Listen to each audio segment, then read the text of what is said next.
السلام علیکم۔ محمد حنیف نجم۔ سچے مسلمانوں اور پیارے پاکستانیوں، پڑھتے رہو درود مومنو، ڈیوٹی یہی تو ہے۔ پڑھتے رہو درود مومنو، ڈیوٹی یہی تو ہے۔ سارے جہاں کی مومنو، بیوٹی یہی تو ہے۔ صلی علی نبینا، صلی علی محمد، صلی علی شفیعنا، صلی علی محمد۔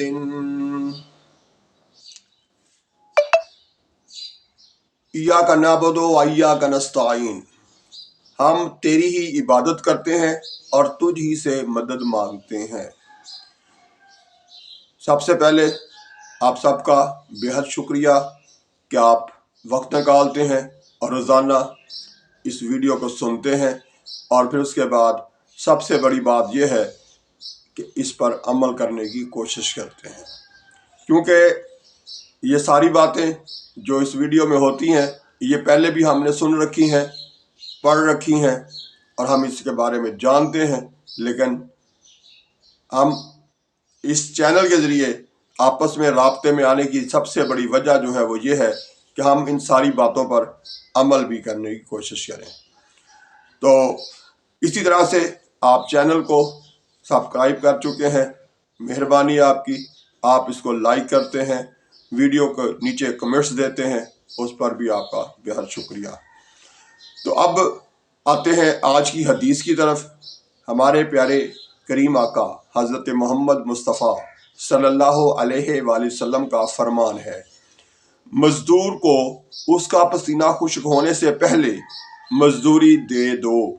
سنن ابن ماجہ، حدیث نمبر 2443، 2443۔ تو میرے پیارے پاکستانیوں اور سچے مسلمانوں، اس حدیث میں ہمارے پیارے آقا حضرت محمد صلی اللہ علیہ وآلہ وسلم ہمیں یہ بتا رہے ہیں، یہ سکھا رہے ہیں کہ جب کسی سے کوئی کام کرواؤ، کسی سے کوئی مزدوری کرواؤ، تو اس مزدور کو اس کی مزدوری جو ہے، اس کا صلہ جو ہے، وہ جو ہے اس کا پسینہ خشک ہونے سے پہلے ادا کر دو۔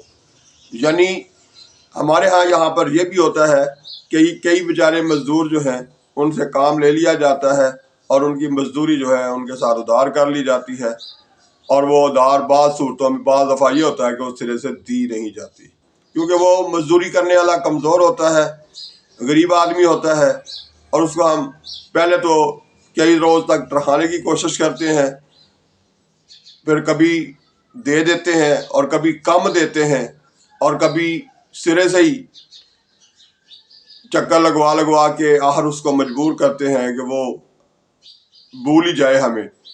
تو میرے پیارے پاکستانیوں، اب یہ خود سوچیں کہ ہمارے نبی تو یہ بتا رہے ہیں کہ اس کا پسینہ خشک ہونے سے پہلے ادا کرو، لیکن ہم کیا کر رہے ہیں؟ ہم اس کے الٹ چل رہے ہیں۔ تو یہ غلطیاں جہاں ہیں انہیں ہمیں ختم کرنا ہے۔ چاہے وہ ضروری نہیں ہے کہ وہ مزدور ہی، یعنی سارا دن مٹی ڈھونے والا، اینٹیں ڈھونے والا مزدور، اسی کی بات ہو رہی ہے، بلکہ اگر آپ نے اپنا کوئی دکان میں ملازم رکھا ہوا ہے وہ بھی مزدور ہی ہے، اس کو بھی وقت پر تنخواہ ملنی چاہیے۔ اسی طرح سے اگر آپ نے گھر میں کوئی ملازم رکھا ہوا ہے اس کو بھی وقت پر تنخواہ ملنی چاہیے۔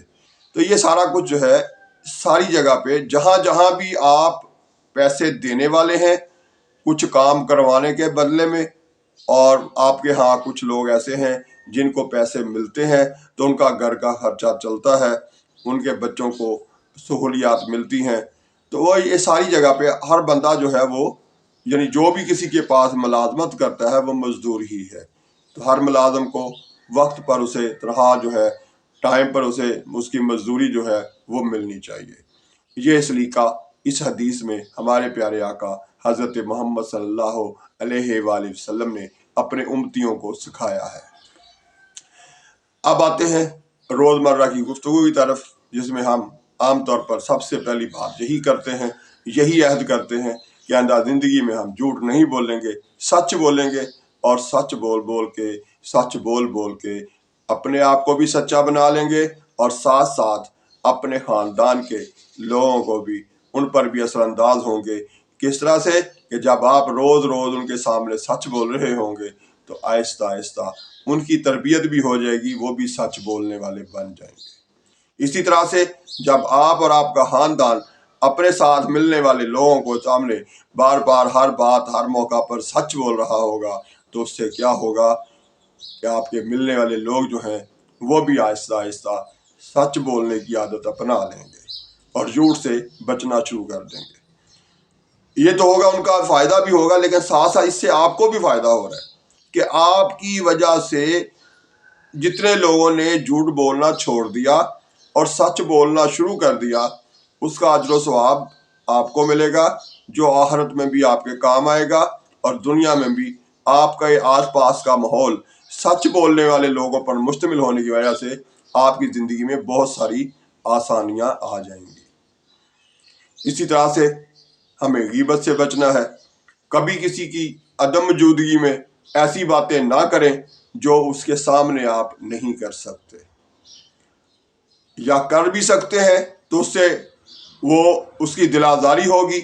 इसलिए ऐसी बातें जो हैं वो किसी की अदम मौजूदगी में ना करें, क्योंकि इसको गीबत कहते हैं, और गीबत करने वाले के बारे में ये कहा गया है कि वो ऐसे ही है जैसे अपने मुर्दा भाई का गोश्त खा रहा हो। अब इससे अंदाजा लगा लीजिए हमें इस गीबत जैसी बुराई से बचना क्यों और कितना जरूरी है। इसी तरह से हमें 5 वक्त नमाज पढ़नी चाहिए, अपने उस रब का शुक्र अदा करना चाहिए जिसने हमें पूरे हाथ पांव, आंखें, मुंह, दांत, हर चीज जो है वो दे के इस दुनिया में भेजा है कि आप उसकी नेमतों को खूब एंजॉय कर सकें। आंखें हैं तो पूरी दुनिया उसकी जो है उसको देख सकें, उसको एंजॉय कर सकें। दांत हैं तो उसकी दी हुई नेमतों को चबा के अपनी जिस्म की ग़िज़ा बना सकें और अपनी तवानाइयाँ, अपनी ताकतें जो है वो बहाल रख सकें। हाथ पांव दिए हैं इसलिए कि इनके साथ आप काम करें, दूसरों के काम आए, खुद अपने लिए कुछ कमाएं, कुछ बेहतरियां करें। तो ये सारा कुछ जो है अल्लाह ताला की दी हुई नेमतें हैं, इनका शुक्र अदा करना चाहिए, और शुक्र अदा करने का बेहतरीन तरीका 5 वक्त की नमाज है। हमारे पास 24 घंटे में 6-7 घंटे हम सो के गुजारते हैं, बाकी सारा दिन जो है हमारे पास 24 में से यानी 6 घंटे निकाल दिए जाए तो 18 घंटे हैं। 18 घंटे में हम क्या 2 घंटे, 1.5 घंटा, या बाज़ दफ़ा 1 घंटा लगता है 5 वक्त की नमाजों का, अगर पूरा टाइम का हिसाब करके अगर अदा की जाए तो क्या आपने उस मालिक के लिए जिसने आपको ये सारी नेमतें नवाजी हैं, हर तरह की आपको सहूलियात दी हैं, हर तरह की आपको ताकत तवानाई आपके जिस्म में दी है, तो फिर उस रब का 18 घंटे में से 1 घंटा शुक्र अदा करने के लिए नहीं निकाल सकते? 17 घंटे आप अपने काम करते हैं, अपने लिए कमाते हैं, अपने लिए दौड़ भाग करते हैं, तो क्या उसमें से 1 घंटा अगर आप अल्लाह ताला की शुक्र अदा करने की आदत अपना लें, अल्लाह ताला का यानी हर तरह से जो एहसान है उस आसान मंदी को आसान मंद बन जाएं, तो उनको रब को मनाने की, रब को अपना बनाने की कोशिश करते हुए 5 वक्त का नमाजी बन जाए, तो क्या ही खूब हो, जिंदगी का मज़ा ही दुबाला हो जाएगा। तो मेरे प्यारे पाकिस्तानियों, इसी तरह से आप अपने आस पास के लोगों से बहुत सारी सहूलियात जो है अपने लिए एंजॉय करते हैं। मसलन मोची है, वो आपके लिए जूता जो है उसको गांठ रहा है। इसी तरह से मजदूर है, वो आपके लिए कोई ना कोई काम कर रहा है जिसके बदले में आपको फ़ायदा हो रहा है। इस तरह से घर के अफराद हैं जो आपको एंजॉय कर रहे हैं, आप उन्हें एंजॉय कर रहे हैं, तो ये सारी नेमतें आपको इतनी सारी जो है मुआशरे में मुयस्सर हैं। तो इसी तरह से आपका भी फ़र्ज बनता है, हमारा ये फ़र्ज बनता है कि हम अपने आसपास के लोगों के लिए हम भी कुछ करें। उस पर और कुछ नहीं कर सकते तो कम अज़ कम उनकी हौसला अफजाई करें, उनको शाबाश दें, उनके लिए ताली बजाएं। जब जब उन्हें कोई अच्छा काम करता हुआ देखें, किसी को ईमानदारी से चलते हुए देखें, किसी को दूसरों के साथ अच्छा सलूक करते हुए देखें, तो उनको शाबाश दें, उनको सुबहान अल्लाह कहें, उनको माशाअल्लाह कहें। ये हमारा भी फर्ज बनता है। इसी तरह से अगर कोई फलदार पौधा लगा देंगे तो वो भी अल्लाह की महलूक के काम आने वाली बात है, उसका सिला भी आपको मिलता रहेगा। ना सिर्फ आपके आसपास का मुआशरा खुशहाल होगा, बल्कि उसकी वजह से आपको आखिरत में भी उसका जो सवाब मिलेगा, उसकी वजह से जन्नत मिल सकती है। क्योंकि अल्लाह ताला ही कह रहे हैं कि ये पौधे जो हैं, ये शजर जो हैं, ये भी मेरी इबादत करते हैं। आपने एक पौधा लगा दिया, उसकी ऑक्सीजन से कई लोग अपनी ऑक्सीजन की ज़रूरत जो है वो पूरी कर रहे हैं, कई लोग उसके साए में बैठ रहे हैं, कई लोग उसकी लकड़ी काट के अपनी ज़रूरत की चीज़ें बना रहे हैं, कई लोग उसके साथ लगने वाला फल जो है वो खा के ज़िंदगी को एंजॉय कर रहे हैं। तो ये, और इसी तरह से जब तक वो पौधा खड़ा रहेगा, वो इबादत वो कर रहा है, सवाब आपको मिल रहा है। तो इस तरह से मुस्बत काम कीजिए, जो आपके काम भी आए, आपकी आने वाली नस्लों के काम भी आए, और उसके बाद जब आप दुनिया से चले जाएं तो आखिरत में अल्लाह ताला उनका अजर भी आपको दे, और उसकी वजह से आप जन्नत में भी दाखिल हो जाएं। तो कितना, यानी हर तरह से हमारा प्यारा मजहब इस्लाम जो है हमें हर तरह से नवाज रहा है। अल्लाह ताला हर चीज़ से हमें नवाज रहा है, तो फिर हमें इसकी तरफ तवज्जो क्यों नहीं देनी? ज़रूर देनी है।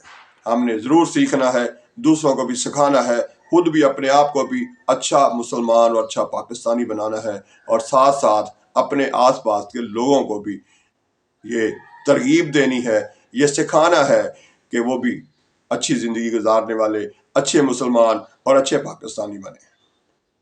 तो मेरे प्यारे पाकिस्तानियों, आप लोग हर जगह हर वक्त खुश रहें, शाद रहें, आबाद रहें, इस दुआ के साथ कि हम आइंदा ज़िंदगी में, आने वाले कल में मज़ीद अपनी ज़िंदगी में बेहतरियाँ लाएंगे, और इस तरह से मिलकर पाकिस्तान का नाम ऊंचा करेंगे, अपने मज़हब इस्लाम का नाम ऊंचा करेंगे, और अपनी ज़िंदगी को एक कारआमद ज़िंदगी बना के दुनिया से जाएंगे।